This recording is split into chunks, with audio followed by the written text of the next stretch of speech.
Good morning friends. આજે તારીખ 28/8/2024 અને આજે પણ પૂરની સ્થિતિ યથાવત છે. આ સામે દેખાય છે બ્રિજ, એ જાંબો બ્રિજ છે અને અહીંયા પાણી ભરેલું છે. આ સામેની સોસાયટી છે એમાં પણ પાણી છે અને આ મક્કરપુરા તરફથી આવતું ટ્રાફિક ડાયવર્ટ કરેલું છે.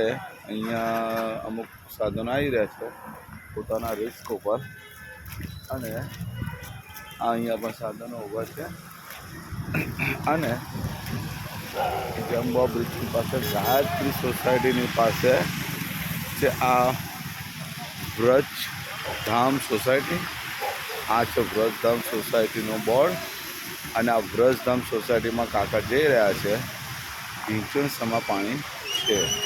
ઓકે, એટલે સમજો કે તમારી બાઇક હોય, કાર હોય, એમાં તો પાણી ઘૂસી જ ગયા હોય એવું તમારે સમજવાનું.